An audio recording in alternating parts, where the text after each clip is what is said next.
देश की राजधानी में भ्रष्टाचार के समर्थन में कांग्रेस पार्टी आज मैदान में उतरी है। जिन्होंने न्योता दिया कांग्रेस के कार्यकर्ताओं को, उस परिवार के बारे में आज आपके सम्मुख कुछ प्रश्न रखना चाहती हूं, कुछ बातें रखना चाहती हूं। जो जेल से बेल पर हैं, उन्होंने घोषणा की है कि आओ दिल्ली को घेरो, क्योंकि हमारा भ्रष्टाचार पकड़ा गया है।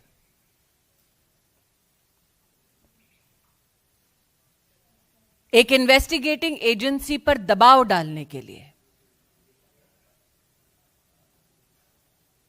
कांग्रेस शासित राज्यों के वरिष्ठ नेताओं को विशेष आमंत्रित किया गया है। इन्वेस्टिगेटिव एजेंसी के ऊपर दबाव डालना खुलेआम, कांग्रेस की इस रणनीति को आप क्या नाम देंगे? भ्रष्टाचार के किन मुद्दों पर राहुल गांधी को तलब किया गया है, उन पर थोड़ा विचार करें। एक ऐसी कंपनी 1930 के दशक में गठित होती है जिसका काम है अखबार का प्रकाशन। उस कंपनी का नाम एसोसिएटेड जर्नल लिमिटेड। उस वक्त जिसके शेयर होल्डर थे 5000 से ज्यादा स्वतंत्रता सेनानी, और जिस पर अब कब्जा है गांधी खानदान का। जिस अखबार के प्रकाशन के लिए स्वतंत्रता सेनानी शेयर होल्डर्स सुनिश्चित की गए, उसकी शेयर होल्डिंग एक परिवार को इसलिए दी गई ताकि वह अखबार का प्रकाशन ना करें, बल्कि रियल एस्टेट का बिजनेस करें। साल 2008 में इस कंपनी ने अपने ऊपर 90 करोड़ का कर्जा चढ़ा लिया था और फैसला किया कि अब यह कंपनी प्रॉपर्टी के बिजनेस में उतरेगी। साल 2010 5 लाख रुपए से यंग इंडिया लिमिटेड नाम की कंपनी बनाई गई। महासचिव राहुल गांधी डायरेक्टर के रूप में इसमें सम्मिलित हुए। 75% मात्र उनकी हिस्सेदारी थी, बाकी उनकी माताजी के पास, मोतीलाल वोरा जी और ऑस्कर फर्नांडिस जी जैसे नेताओं के पास। इसके बाद एजीएल के 9 crore shares young India limited को दिए जाते हैं। 9 करोड़ शेयर्स के साथ यंग इंडियन को इस कंपनी के 99% शेयर्स हासिल होते हैं। कांग्रेस पार्टी कंपनी को, मतलब एजीएल को 90 करोड़ का लोन देती है, जो कांग्रेस पार्टी माफ कर देती है। आज मेरा प्रश्न है विनम्रता से उन लोगों से जिन्होंने कांग्रेस का समर्थन किया, कांग्रेस पार्टी के लिए डोनेशन दिया ताकि लोकतांत्रिक गतिविधियों में वो हिस्सा ले सके। क्या ऐसे डोनर्स की यह मंशा थी कि उनका पैसा कांग्रेस पार्टी उस कंपनी को समर्पित कर दे जिसमें मालिकाना हक गांधी खानदान का? मालिकाना हक कोई भी सामाजिक कार्य के लिए नहीं, क्योंकि यंग इंडिया ने अपनी स्थापना के वक्त एक लाइसेंस लिया under section 25 of companies act कि वो सिर्फ चैरिटी करेंगे, लेकिन साल 2016 में यंग इंडिया ने इस बात को स्वीकार किया कि उन्होंने 6 वर्ष की अवधि में चैरिटी का एक भी काम नहीं किया। प्रश्न यह उठता है, कंपनी बनाई जाती है समाज सेवा के लिए, लेकिन समाज की सेवा नहीं, वो कंपनी मात्र गांधी खानदान की सेवा करने तक सीमित हो जाती है। आज एक प्रश्न उन नेताओं से करना चाहती हूं जो ईडी के ऊपर दबाव डालने के लिए दिल्ली में उपस्थित हुए हैं। आपको राहुल गांधी अगर मिले तो उनसे पूछिएगा कि उनका संबंध डोटेक्स मर्चेंडाइज प्राइवेट लिमिटेड के साथ क्या है। डोटेक्स मर्चेंडाइज प्राइवेट लिमिटेड हवाला एंट्री ऑपरेटर कोलकाता से संबंधित है, जो कैश के बदले चेक देती है, जिसकी ट्रांजैक्शंस पर फाइनेंशियल इंटेलिजेंस यूनिट का रेड फ्लैग है।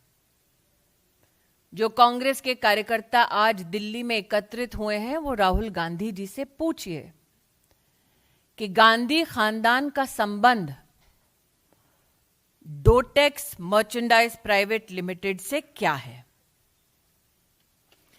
क्या यह सत्य है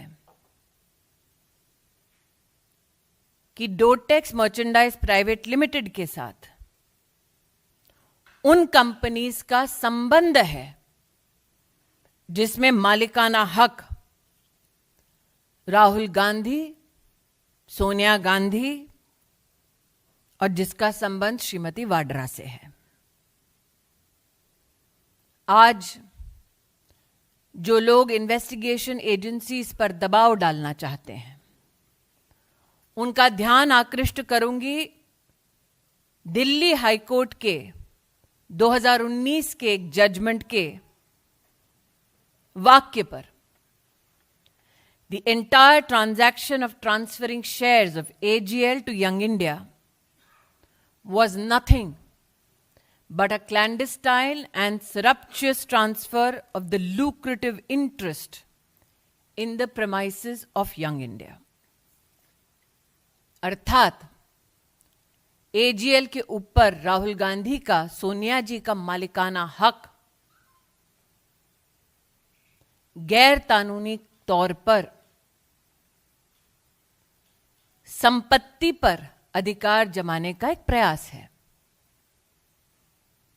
इसलिए आज जो गतिरोध कांग्रेस के नेता और कार्यकर्ता राहुल गांधी के बुलावे पर कर रहे हैं, मैं देश को बतलाना चाहूंगी कि यह लोकतंत्र को बचाने का प्रयास नहीं है, गांधी खानदान की 2000 करोड़ की संपत्ति को बचाने का प्रयास है। Ladies and gentlemen, at the clarion call of the Gandhi family, leaders and workers of the Congress party have descended onto the streets of the national capital to pressurize investigating agencies. A gentleman who is out on bail seeks to pressurize an investigating agency which seeks to unravel the corruption of the Gandhi family. Never before has such a blatant attempt been made by one political family to hold investigative agencies to ransom. Never before has a political family been so desirous of protecting their ill-gotten gains as the Gandhi family.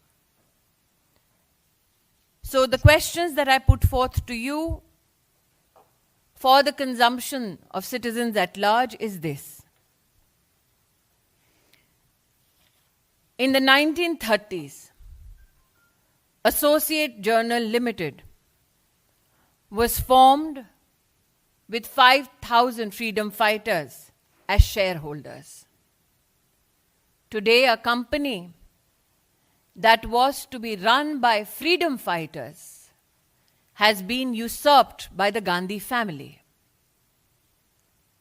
It is projected that the intent of AGL was to publish newspapers. However, in 2008, it seems the company declared it shall no longer publish newspapers, but go into the business of real estate.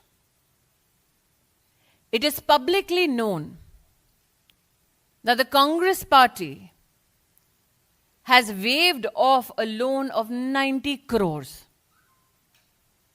The question humbly I ask of those who have possibly donated money to the Congress party so that democratic values in our country can be strengthened.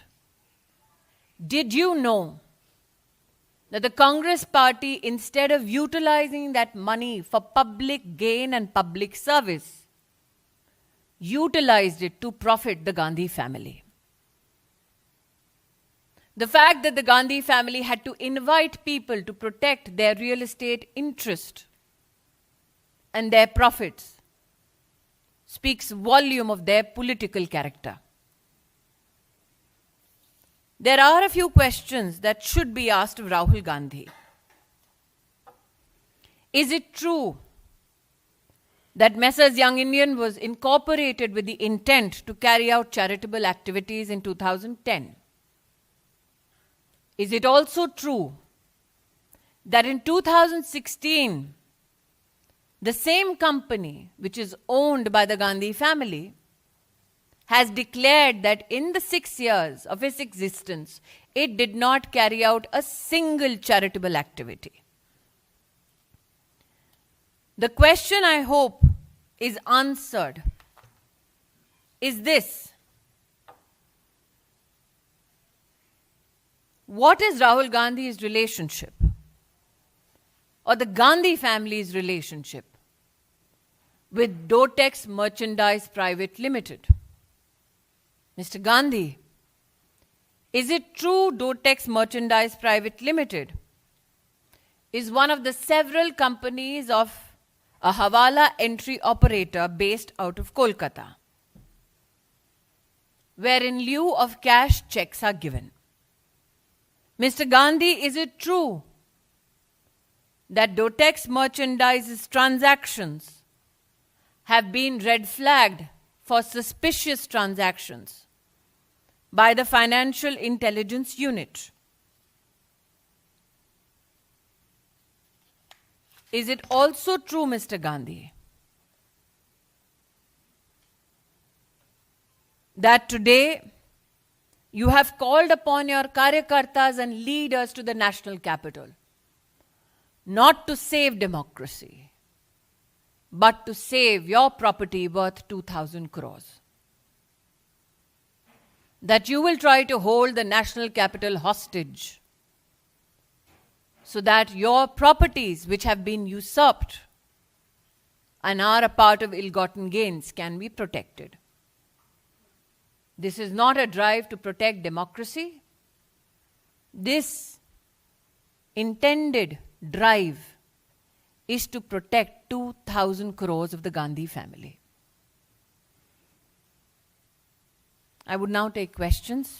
Devendra Parashar, India TV.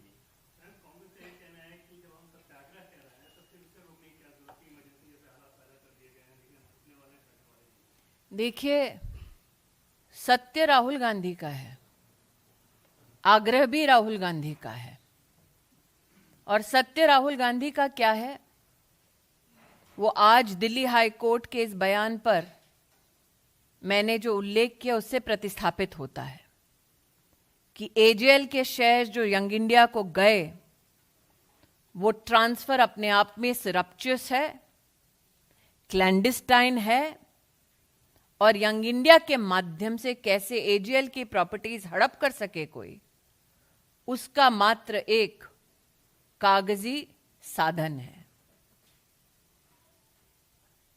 Neeraj Pandey ABP. Madam, Congress के ज्यादातर नेताओं का कहना है कि राजनीतिक रूप से फंसाया जा रहा है, लेकिन हम झुकने वाले नहीं, रुकने वाले नहीं। अंग्रेजों को हमने भगाया, शाह और शहंशाह को भी भगाया। जिसकी पार्टी अंग्रेज ने बनाई हो वो अंग्रेजों पे टिप्पणी नहीं करे तो बेहतर है। Sanjay Sharma India news. Madam, ये दो सवाल हैं। कांग्रेस के नेता दिग्विजय सिंह वो दो बातें कह रहे हैं। पहली बात वो कह रहे हैं कि इस मामले में कहीं पर कोई एफआईआर दर्ज नहीं हुई है। दूसरी बात कह रहे हैं कि ईडी ने ये मामला पहले ही खत्म कर दिया, इसको फिर से क्यों खुला? राजनीतिक मोटिव। दोबारा कहती हूं, 2010 में जिस कंपनी की स्थापना चैरिटी के लिए हुई, 2016 में उस कंपनी ने इस बात को स्वीकारा कि हमने कोई चैरिटी नहीं की। जिस कंपनी को कांग्रेस पार्टी ने 90 करोड़ का लोन लिया, उस कंपनी के लिए लोन कांग्रेस पार्टी ने माफ किया और उसका मालिकाना हक गांधी खानदान के पास दर्ज कराया। उस मालिकाना हक के संदर्भ में दिल्ली हाईकोर्ट की टिप्पणी मैं 2 बार पढ़ चुकी हूं। हाईकोर्ट ने सारा एविडेंस देखने के बाद कहा कि एजीएल के ऊपर यंग इंडियन का मालिकाना हक अपने आप में क्लैंडिस्टाइन है, सरप्चुअस है। आज ईडी या इन्वेस्टिगेटिव एजेंसीज के ऊपर इस प्रकार का दबाव डालना कहां तक लोकतंत्र और संविधान का सम्मान है, इस प्रश्न का उत्तर निश्चित रूप से गांधी खानदान को देना चाहिए। क्यों एक कंपनी जो अखबार का प्रकाशन करती थी और अब रियल एस्टेट का धंधा करती है, उसमें गांधी खानदान की इतनी रुचि है? इसका मतलब रियल एस्टेट से मोह मात्र जीजाजी का नहीं, पूरे खानदान का है। Mohit Bhatt Times Now. Not just in Delhi, but all throughout the country, the Congress leaders are protesting outside the ED office. First, you see it is a deliberate attempt to put the pressure on the ED and other investigative agencies, because just not ED, income tax has also earlier questioned the Congress leaders regarding this particular case. And also, ma'am, Robert Vadra has also come out in his segment. Earlier also, I have been also through this, the government is trying to suppress the opposition leaders. Firstly, the Congress is hardly opposition. Secondly, Robert Vadra is hardly in a position to give character certificates. Thirdly, I have here, through this press conference, highlighted the entire course of action. And lastly, the fact that this entire economic transaction between AGL and Young Indian has been reflected upon by the Delhi High Court. The Delhi High Court has made a statement. Can that be denied by either the Gandhis or the Vadras? My question to the Gandhi Khandan again is this: what is your relationship with one of the companies of a Hawala entry operator, namely Dotex Merchandise Private Limited? Why would the Congress party waive off a 90 crore loan? And what is Rahul Gandhi's interest in real estate businesses which are now worth 2,000 crores? आज तक आपने कोई भी ऐसी company देखी है जिसको बनाने में चंद लाख रुपए लगे और जो मात्र शेयर ट्रांसफर के माध्यम से 2,000 करोड़ का मालिक बन जाए बिना एक इकोनॉमिक एक्टिविटी किए?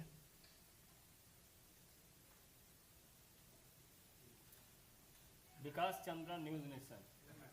कई तरह के आरोप कांग्रेस की तरफ से लगाए जा रहे हैं, लेकिन तुलना की गई है केंद्र सरकार की कांग्रेस की तरफ से रावण से, और कहा गया है कि जब डर हुआ है तभी इस तरीके की कार्रवाई राहुल गांधी के खिलाफ की जा रही है, और मोदी सरकार की तुलना रावण से किया है। जो राम का अस्तित्व नहीं मानते थे, अब रावण की बात करते हैं। भारत समाचार। और कांग्रेस पार्टी रावण के ऊपर टिप्पणी नहीं करेगी तो और कौन करेगा?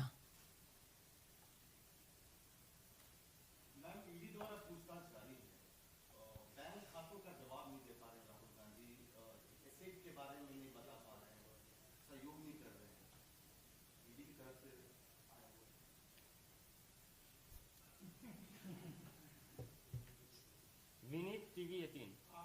मैम, जिस तरह से दिल्ली में कि अगर हम इस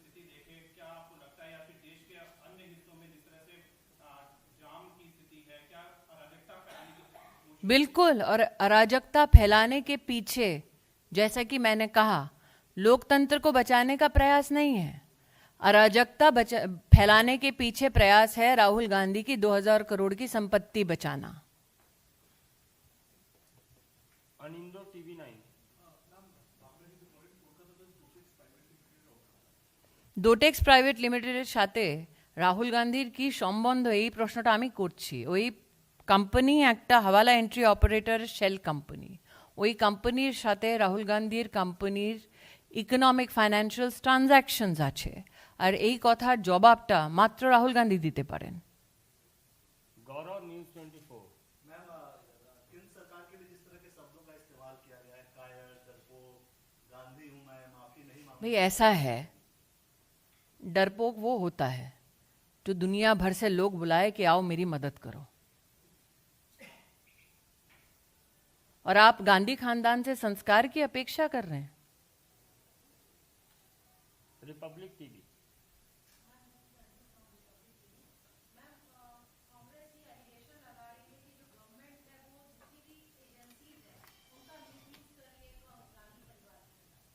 मुझे लगता है कि मैंने अभी इस विवरण के माध्यम से स्पष्ट कर दिया है। साल 2008 में गांधी खानदान की कंपनी ने कहा कि हम अखबार का प्रकाशन नहीं करेंगे, रियल एस्टेट का धंधा करेंगे। साल 2010 में जब हमारी सरकार नहीं थी, तब गांधी खानदान ने एक ऐसे कंपनी की स्थापना की जिसके माध्यम से उन्होंने 2000 करोड़ की संपत्ति हड़पी। और इस संदर्भ में एजीएल और यंग इंडियन का जो संबंध है, इसके संबंध में 2019 में दिल्ली हाईकोर्ट की टिप्पणी मैं ऑलरेडी यहाँ पर बता चुकी हूँ। तो आप करें काले धन को एकत्रित करने का काम, और फिर आंख दिखाएं इन्वेस्टिगेटिव एजेंसीज को और कहें कि हम भ्रष्टाचार करें, तो आंख मूंद लो। ये संविधान के माध्यम से संभव नहीं है। Nobody is above the law, not even Rahul Gandhi. Kumar Amit Singh, times नव भारत। अखबारों में भी दबाव बनाने की कोशिश हो रही है पूरे भारत से, जो नेताओं को बुलाया गया, किस तरह का दबाव, क्या चीज छुपाना चाह रहे राहुल गांधी, आपको लग रहा है जो इस तरह का दबाव बनाने की? आज एक पत्रकार ने इस प्रेस कॉन्फ्रेंस में कह दिया कि ईडी के माध्यम से क्या क्या छुपाया जा रहा है राहुल गांधी द्वारा। तो मुझे लगता है राहुल गांधी और ईडी के संदर्भ में क्या चर्चा हो रही है, ईडी के प्रतिनिधि ही बेहतर बोल पाएंगे। मैं इतना ही कह सकती हूँ कि आज पत्रकार ने आपके सम्मुख जो बैठे हैं, उन्होंने भी कहा कि मात्र दिल्ली में नहीं बल्कि देश भर में इस प्रकार का प्रदर्शन कर जनता के यातायात में गतिरोध दिया जा रहा है, अराजकता फैलाने का प्रयास किया जा रहा है। लेकिन लक्ष्य उनका क्या है? लक्ष्य मात्र ये है कि लोकतंत्र नहीं, राहुल गांधी की 2000 करोड़ की प्रॉपर्टी बचाओ। अंतिम प्रश्न है सुमित्रा ANI। प्रियंका गांधी ने ये कहा है ईडी के समन पर कि ये जो जगह जगह बैरिकेड्स लगाए जा रहे हैं, जो खाली धमकियां दी जा रही है, इससे सच्चाई छुप नहीं पाएगी। Those who are trying to barricade an investigation so that the truth can come out are afraid of barricades that have been put up so that citizens can be protected. If you have nothing to hide, what is the problem? My last question to Srimati Vadra is, since it seems one segment of the family specializes in real estate, what is your relationship with Dotex Merchandise Private Limited? Thank you. धन्यवाद।